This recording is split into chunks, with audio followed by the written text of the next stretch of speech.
I'm Rachel Kilgore from the Graduate Writing Center at Baylor. I'm a consultant, and I'm here today to talk about the writing process. The whole writing process from beginning to end, when you're given an assignment, the steps you need to take in order to get to your final product. So here is an overview of the writing process, and then we'll go through each step particularly, but there's some things that you need to know before we get started. There are 6 steps basically. The first 4 are steps that can be changed in the order. So many different writers of different kinds might do these first 4 steps out of order, but the last 2 you want to be really sure that you do them in order to save yourself just a ton of heartache and misery further down the road. So the first 4 are all of the planning and the drafting stages. You'll brainstorm, which includes research.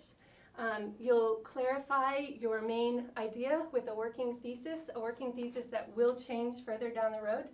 And then you will make some kind of plan for how the paper will be structured, outline the paper. This takes many forms, and I'll show you some of those. And then at some point you have to sit down and actually write the paper, actually draft the paper. So some tricks and techniques for that. And then these last 2 steps, you'll revise first, and then you'll edit. Revision is where you worry about the paragraph level and the big structural elements of the paper. And then editing is where you worry about the more fine-tuning details of the paper sentence level. So the reason you want to do these in order is that if you start polishing sentences and then you figure out later that you have to cut a whole paragraph, you really don't want to cut paragraphs that you've nicely polished. So it's going to add a lot of work, and it's going to make you not want to cut things that should technically be cut. So always worry about revision before editing, which means that you can save concerns about grammar and spelling and that kind of thing to the very end of the process. So all things in steps really helps to lower the stress of the paper writing process. This process does work for both short and long projects. So if you're working on a dissertation, you still follow this kind of process. If you're working on a 2-page paper, this process works for that as well.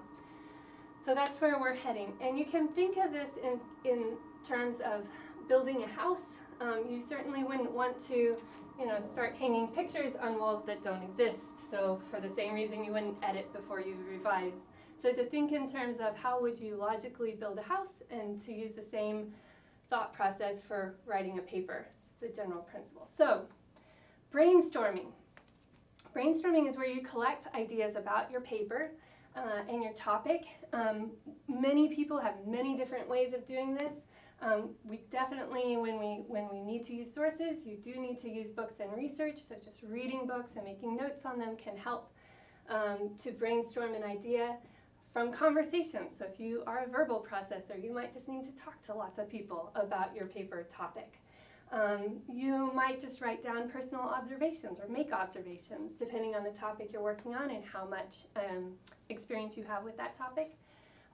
Free writing works really well with people who are not verbal processors. If you just need to sit down and start writing, that can be a good way to brainstorm. We do all think so differently, so it really does take experimenting with different kinds of brainstorming to find out what works for you. But this is a step where you're sort of dreaming of your ideal house, what it would look like, your ideal paper and your topic. Like if you could have the world, what would it be? So you can think very broadly here, kind of think about dreaming for your paper in this step. Here are some techniques that have worked for different kinds of people. This is annotating a book, where you make notes in the book, and then that sort of spirals out into actual thoughts about the book or about the topic that become your own. Many people will also keep, start writing their paper on the side if they work this way. So you might have like a computer document where you free write. This is a handwritten kind of free write. A lot of people do better if they write by hand before they switch to the computer. I would advise that you not think about handwriting your entire paper, especially if you know your program is going to make you write longer papers at the end. The sooner you can adjust to actually writing your paper on a computer in the end, the better that will be. But it can be a really helpful way to get into the paper to start writing by hand. If you're more of an abstract thinker, you might like idea mapping. And this takes a lot of forms. If you like charts, T-charts, Venn diagrams, that kind of thing. I like to write with just a question in the middle of my page to help focus me, and then spiral off from that in all kinds of crazy ways. So use a whiteboard, use a big white piece of paper, or whatever works for you, just to generate ideas. And then you'll have this constellation of ideas that you can draw from, and you'll have stuff on a page already, so that you're never really faced with the fear of the blank page. So tarot is a really useful source for brainstorming and taking notes that you can access later. So this is just one page from it, and we'll probably be doing a video later on Zotero as well. So this is just the notes page from Zotero, and these are my sources. And so I will pull up a source. This is McIntyre. And then just write notes. When I do this, I like to keep track of the page numbers so that it's easier to cite later. But this is just data collection, and whenever I write something that is particularly helpful, I make it bold so I can find it again easily later. And this is how I write when I'm working for a very long project, but this works for short projects as well. So you might take notes and then put them in here, and then that actually is starting to become your paper and your brainstorming and your ideas. So you have a paper, even if it's in notes. So then, you've got all these ideas, you've gone everywhere and you're starting to feel overwhelmed, so the next step is to start to narrow that down with a working thesis. So you want to dream, but don't make dreams your master. So you have to sketch out, okay, what is the main idea? What is the one thing you want? So it identifies that main claim, that main thing that you want to say in your paper, the thing that everything else is going to be about. And then that allows you then to focus the research and to focus all the ideas so that you're just looking at that one idea and that one claim. It helps to draw lines and to identify what is most relevant from what is less relevant, and so tells you where you need to do more research or less. Just as a side note here, a final thesis should have these elements. Your working thesis we'll want to kind of push towards these, but in the end, in your editing stage, you'll come back and make sure that it has these things. But just so we know where we're heading with the thesis, it should have the main point. That is the thing that everything else is there to prove. It's what makes it a thesis. You don't have a thesis without that main point. So you need a main point. And then ideally, you'll also have a map. It will tell the reason for the opinion or the main proof for that opinion, and will also give us then an order of the points that will prove that opinion. And a really good thesis has somehow a sense of the audience, who the thesis is being directed towards. This sometimes happens before the thesis in the introduction, but it needs to be sort of there. So here is a basic formula that you might use for a thesis. Although X, Y is also true because A, B, and C. So you have your audience in the although X, your opinion in the Y is also true, so this is the thing that you're positively asserting, and then you have your reasons and your map in the A, B, and C part. You don't necessarily need 3 points, just 2 to 5 is generally the rule. Here's an example. Although many scholars have noted the influence of Jane Austen's Anglicanism in her novels, the Psalms have an especially strong, though little noticed, influence reflected in Fanny Price's situation as an exile, in her meditations, and in her patient wait for a deliverer. So you have what many scholars have said, so that's the audience I'm addressing, people who have talked about this topic but haven't said what I'm going to say. All right, so that's the although X audience, and then the Psalms have an especially strong, though little noticed, influence in Jane Austen's novel. So that's my main claim, that Fanny Price reflects the Psalms in this novel. And then my map is that I'm going to look at her as an exile, her meditations, and her wait for a deliverer. So those are my 3 main body sections. All right, so we have audience in the first part, my main point in the middle part, and then my map at the end. You'll notice that I didn't use the because structure, so you don't always have to have it listed by reason. Maybe it's actually listed by the examples in which we see this reflected. So this is just a formula. It's just a starting template. You can go a lot of places from that, but something like this kind of statement is what you're looking for to help narrow down the topic. So now, in all my ideas, I know that the one thing I have to prove is that the Psalms have an influence on Fanny Price. So the more simple you can make that main claim, the more focused your paper will be. So that's a good thing. So I've got all my brainstorm, all my thoughts. I know where I'm going to focus it, so now I have to actually do the work of focusing it, and I do that through an outline. So now we go, this is kind of the blueprint making stage. So now we're going to go back to, okay, let's actually think about this. How do I prove to that audience that this thing is true? So it's a plan. It establishes mainly the order of your paper and the keywords of the paper. So if you look at this thesis, I've got my keywords: exile, meditations, and waiting. So you kind of want to start thinking about what are the main words and terms that you're going to use that are going to be important to define. So outline, order, keywords. A few things to think about with an outline is that a lot of writers who are just getting back into writing don't use outlines, but every good writer at some point has an order for their paper. So maybe this is something that you do a little later in the process. Remember, this is step 3, so this is one of those variable steps. So maybe you want to do this after you've started writing a little bit. That's fine. Just remember to actually outline at some point. They do range in styles. Some of them are these long, detailed lists that are, in some cases, longer than the papers themselves, and then get boiled down. Other writers like just a tiny little bullet-pointed list. That works too. You want to remember too that well-structured papers don't get longer by just adding points down. They get longer by adding inset levels to those main points. So that's why an outline works whether you're working with a very long paper or a very short paper. So let me show you some examples of that. This is the standard outline format. This is more of an outline drafting format. So I'll start with this one.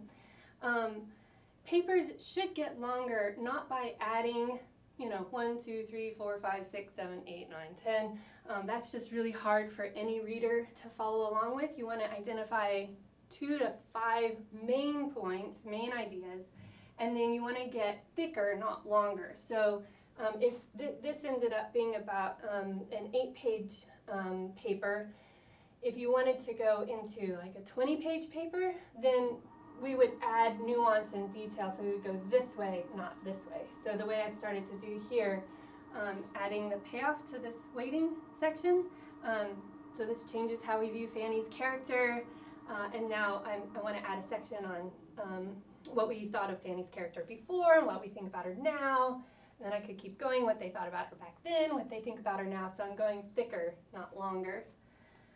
So this is the traditional format where you have your introduction, your conclusion, and a couple main points in between.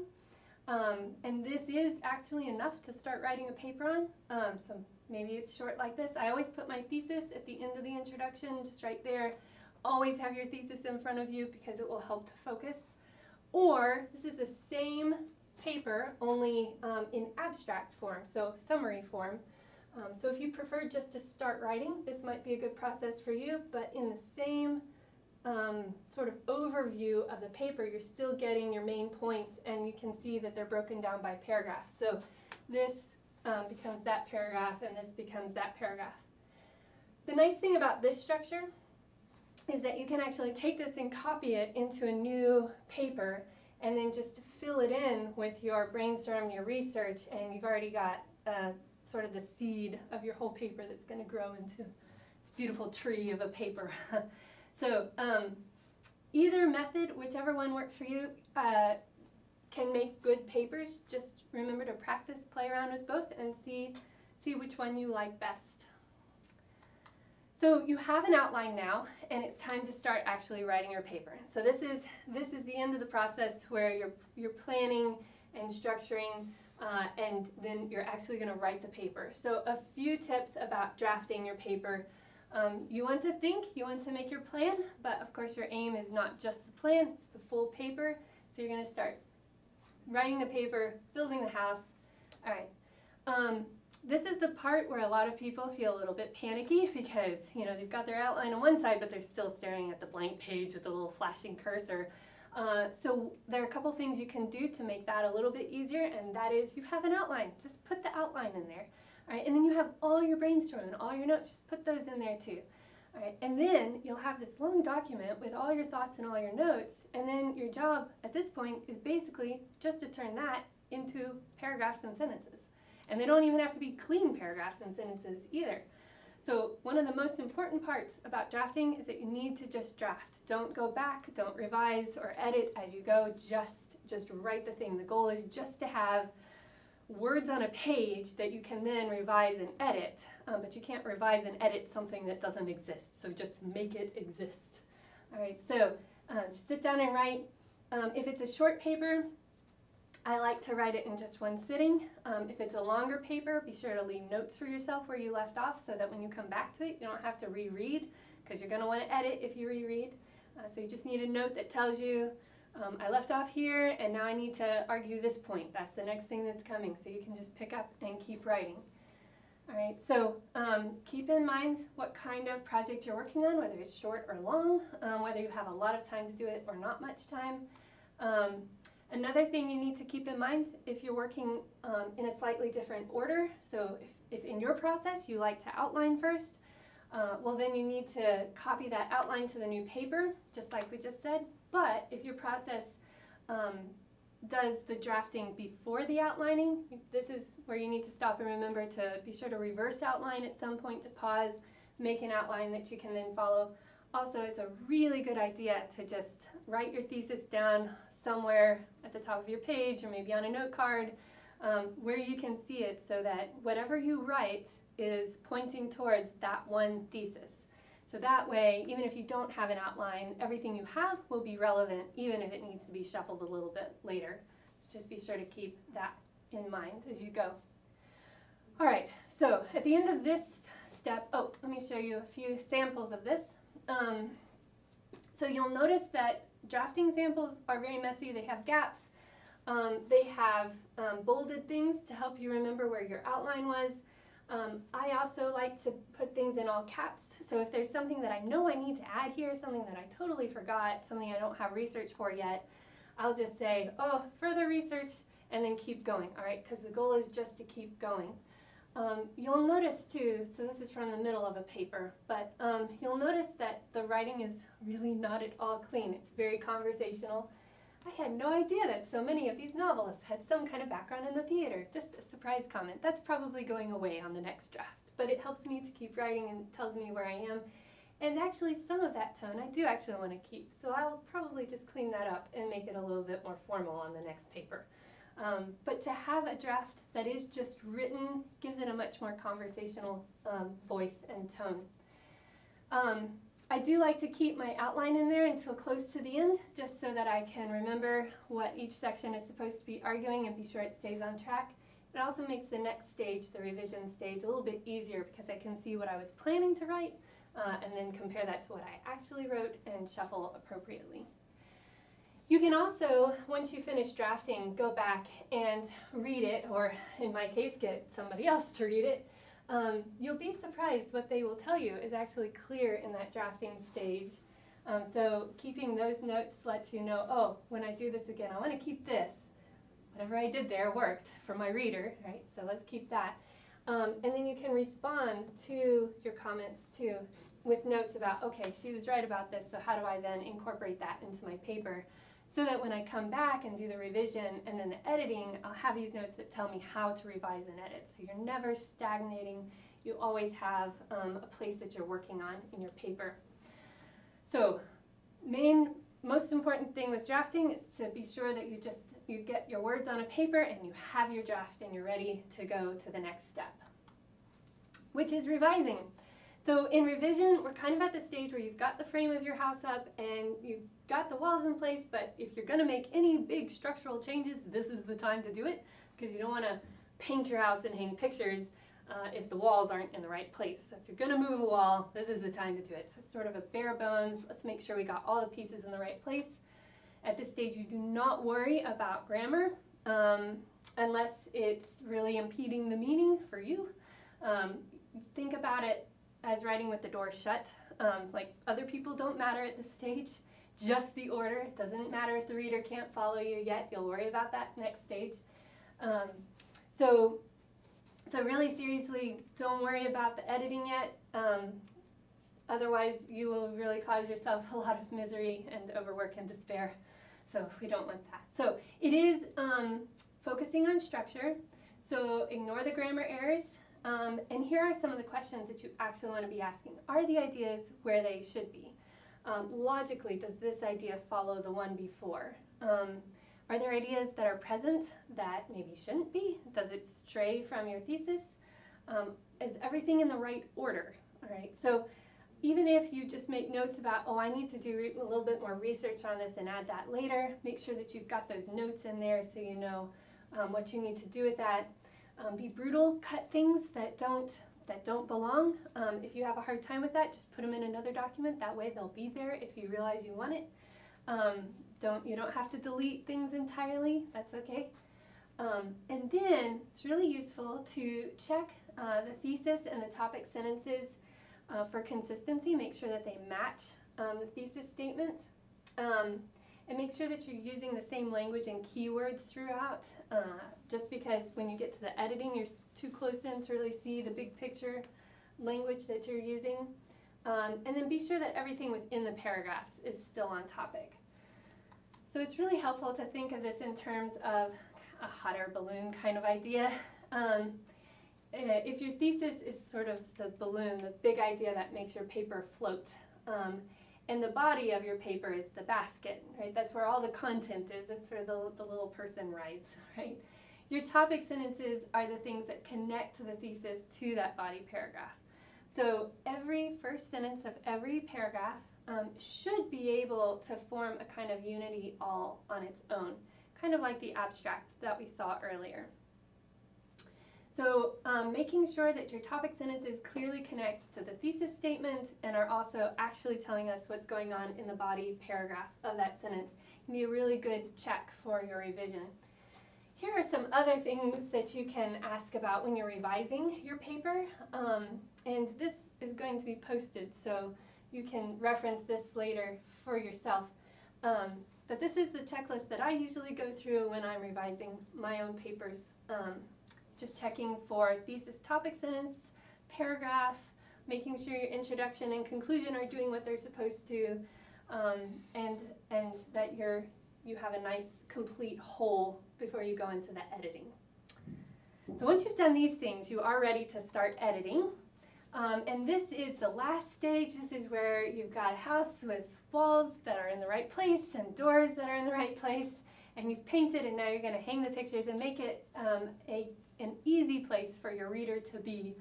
So you can think of this in terms of maybe hospitality. You want to now write with the door open, invite people in, and make it an easy experience for them, which is very hard writing.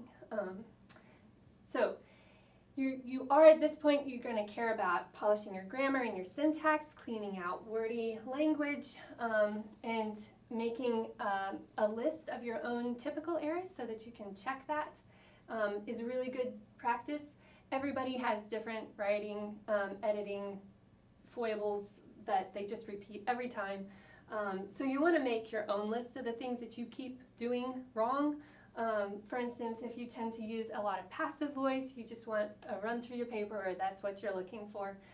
If you use a lot of the second person you, well, you can do a search and replace for that, or just a search so that you can edit that replacement to show you where those are. But just make for yourself a list of those things that you need to double check.